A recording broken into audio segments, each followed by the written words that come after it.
오늘은 조금 진지하고 무거운 이야기를 나누려고 합니다. 사람이라면 누구도 피할 수 없는 것이 하나 있죠. 우리 모두 언젠가는 나이가 들고 몸이 약해져 세상을 떠나게 마련입니다. 우리는 죽음을 떠올리는 일을 꺼려하면서도 부모나 배우자, 자식처럼 가까운 이를 잃고 나서야 허둥지둥 죽음을 생각하게 됩니다.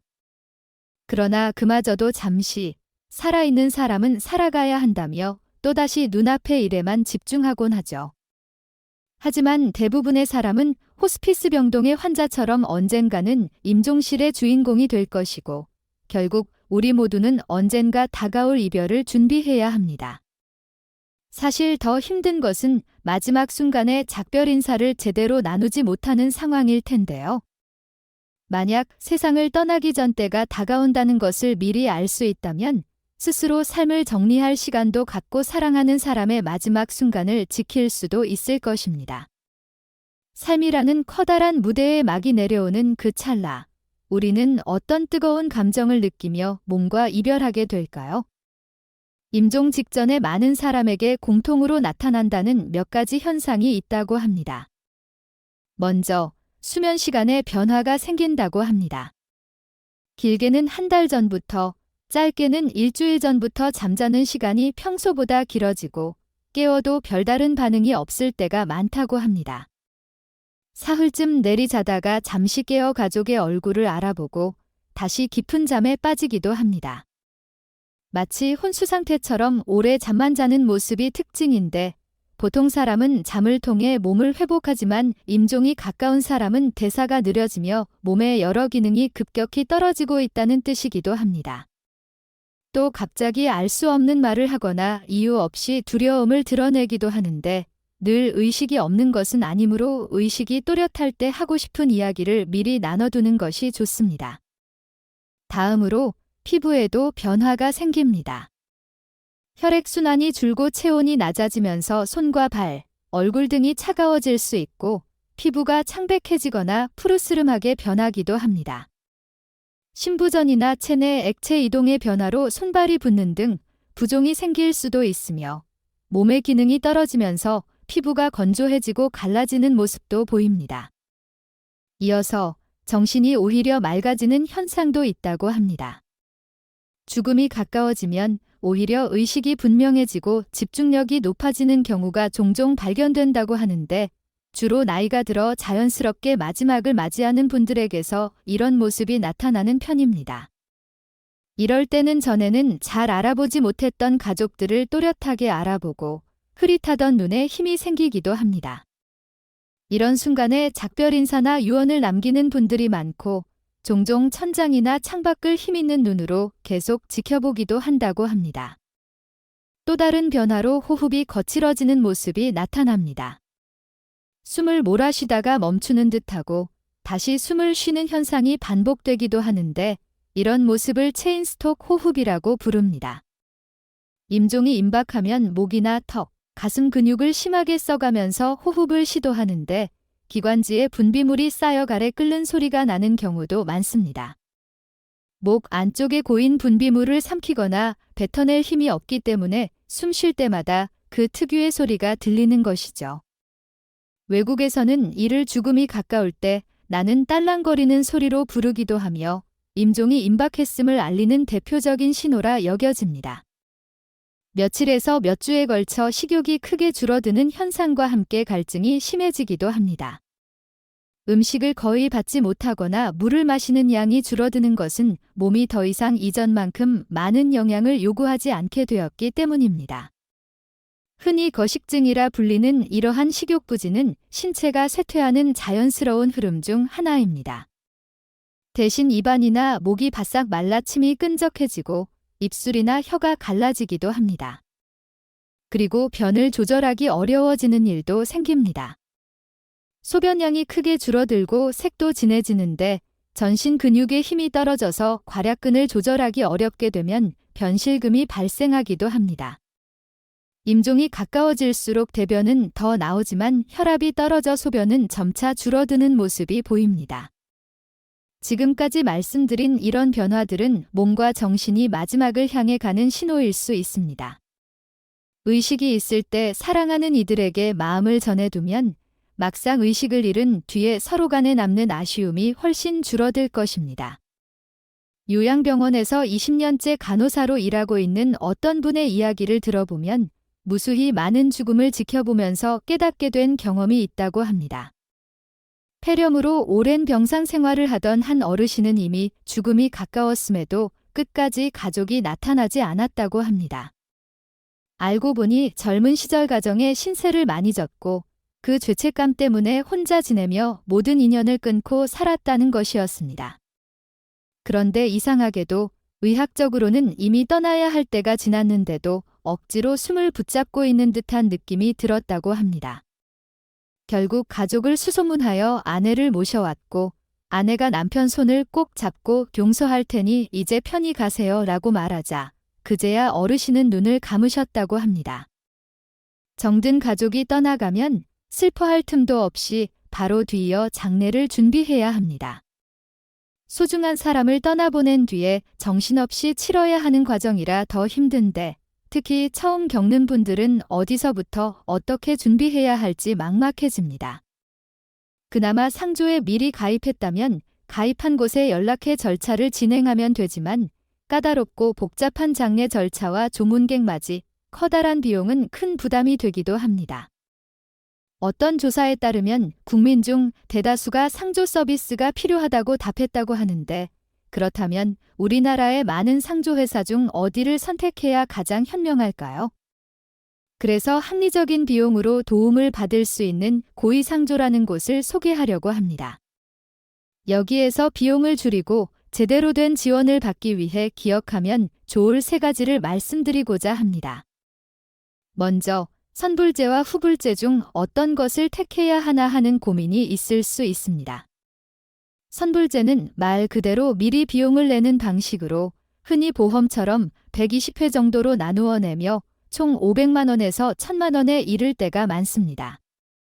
하지만 그 중에서도 추가 비용이 현장에서 또 요구되는 경우가 흔하고 가입 유도를 위해 가전제품이나 휴대폰 할인 등을 내세우는 일도 많습니다. 그 혜택이 실제로는 아주 일부분에 불과하고 만약 업체가 문을 닫으면 납입한 돈을 제대로 돌려받지 못해 피해를 보게 되는 위험이 큽니다. 실제로 해마다 여러 상조회사가 사라지기도 하니 함부로 가입하기 주저하는 분들도 많습니다. 이런 단점을 보완하기 위해 나온 것이 후불제 방식입니다. 후불제는 다양한 금액대가 준비되어 있어 가족이 예산에 맞춰 선택할 수 있고 불필요한 상품을 제외할 수 있어 비용이 더 합리적입니다. 미리 돈을 납입하지 않아도 되고 장례가 끝난 뒤에 비용을 지불하기 때문에 훨씬 투명하게 마무리할 수 있다는 점도 안심이 됩니다. 혹시 이미 선불제 상품에 가입한 상태라 해도 고위상조에서 후불제로 전환하는 비교 서비스를 해준다고 하니 상담을 받아보면 도움이 될 수 있습니다. 다음으로 장례식장이 있어도 굳이 상조가 필요한가 하는 의문이 있을 수 있습니다. 사실 이건 결혼을 준비할 때 전문가 도움 없이 모든 과정을 직접 진행하는 것과 비슷합니다. 장례식장의 지도사는 빈소에 잠깐 들러 물품을 챙기고 가는 역할 정도만 할 때가 많습니다. 반면 상조의 지도사는 장례가 시작될 때부터 발인까지 유가족을 돌보는 순간까지 곁에서 책임을 집니다. 장례식장만으로 진행할 경우 물품값과 식비 등에서 큰 비용이 들어가는 일이 흔합니다. 예를 들어 상조에서는 10만 원 정도에 제공하는 수위가 장례식장에서는 몇 배에 달하는 가격이 될 수도 있습니다. 식비 역시 많이 나올수록 장례식장 입장에서는 이익이 되므로 유가족이 경황이 없을 때 이것저것 선택하다 보면 거액이 들게 되죠. 그래서 냉정한 판단을 돕고 비용을 줄여주는 역할을 하는 게 상조라고 할 수 있습니다. 마지막으로 믿을 만한 상조업체를 고르는 방법이 궁금하실 텐데요. 가장 먼저 가격을 투명하게 공개하고 추가 요금을 억지로 청구하지 않는 곳인지 살펴봐야 합니다. 고위상조는 비용을 미리 알려주고 사용하지 않은 물품에 대해서는 합당하게 빼주며 24시간 직접 상담을 운영해주기 때문에 편안하게 문의할 수 있다고 합니다. 가족장이 259만 원, 빈소가 따로 없는 경우 159만 원, 일반장은 359만 원 등으로 선택할 수 있다고 하니 참고해 볼 만합니다. 또한 여러 하청 단계를 거치며 친절한 서비스가 떨어지는 곳도 있는데 여기서는 장례지도사를 엄격하게 선발하고 교육해 고객 만족을 최우선으로 두고 있다고 합니다. 이처럼 알아두면 알아둘수록 상조 서비스가 큰 도움이 된다고 느껴집니다. 전문가의 손길로 복잡한 절차를 맡기면 유가족은 애도에 집중할 수 있고 물가가 올라가도 비용이 일정의 경제적 부담도 덜 수 있기 때문입니다. 가족의 죽음은 슬프지만 누구나 한 번은 겪어야 할 일인 만큼 합리적인 상조 서비스를 통해 미리 준비해두면 사랑하는 사람을 더 편안히 보내줄 수 있을 것입니다. 더 자세한 안내가 필요하신 분들을 위해 고위상조의 전화번호를 알려드립니다. 1666-9784번으로 전화하면 상담을 받을 수 있다고 합니다. 가장 건강할 때 미리 나와 가족의 마지막을 준비해두면 남은 시간은 뜻깊은 선물이 되고 노년을 더 활기차게 보낼 수 있지 않을까 싶습니다. 끝으로 잘 죽으려면 잘 살아야 한다는 말이 있습니다. 그렇다면 잘 산다는 건 무엇일까요? 많은 어르신들이 마지막 순간에 가장 후회하는 건 사과해야 했는데 하지 못했던 일, 곁에 있는 사람에게 더 잘해주지 못한 마음이라고 합니다. 모든 죽음은 슬프지만 그래도 떠나는 마지막까지 행복해야 하지 않을까요? 죽음이라는 끝맺음보다 죽기 전까지 서로 웃고 추억했던 시간이 더 소중한 기억으로 남아야 합니다. 글을 쓸 때 마지막 문장을 먼저 떠올리면 흐름이 한결 매끄러워진다고 합니다. 인생도 다르지 않아서 자신의 마지막을 바라보는 태도가 삼전반의 일관성을 부여합니다. 살다 보면 여러 갈림길을 만나게 되는데 그때마다 마지막을 생각하며 선택한다면 인생에서 중요한 것을 놓치지 않고 살 수 있습니다. 모두가 후회 없는 행복한 노년을 보내시길 바랍니다. 마무리로 인생에 대한 한 글을 읽어드리며 이야기를 끝내겠습니다. 무엇이 삶이고 무엇이 늙음이며 무엇이 죽음인가. 지금 이 순간에 최선을 다하는 것이 삶이고 그렇게 오래 살아온 편안함이 늙음이며 영원히 쉬는 것이 죽음이라면 틀린 말일까? 사람들은 모든 면에서 양면성을 지닌다. 살기 위해 필사적으로 애쓰는 이도 있고 쉽게 생을 포기하려는 이도 있다. 생명체는 누구나 열매를 맺고 벼이삭이 알곡을 맺으면 줄기와 잎은 누렇게 시들어가며 사과나무도 사과가 익을 무렵이면 잎이 벌레 먹어 흉해진다. 사람도 마찬가지여서 자식을 다 키우고 나면 늙고 병들어 볼품없이 변해가게 마련이다. 이런 모습은 지극히 자연스러운 것이니 두려워하거나 부끄럽게 여기지 말아야 한다. 늙음을 두려워할 필요도 죽음을 무서워할 필요도 없다. 나이가 들면 쉬는 것이고 죽음은 있던 것이 사라지는 게 아니라 영혼과 육체가 갈라져 더 안락해지는 것일 수 있다. 인생은 배를 타고 강을 건너는 것과 같아 건너편에 닿으면 배를 버리고 무트로 올라가 마을로 걸어 들어가는 것이다. 육신은 그 배와 같고 영혼은 마을로 들어가는 나그네인 셈이다. 모든 것은 지나가기 마련이다.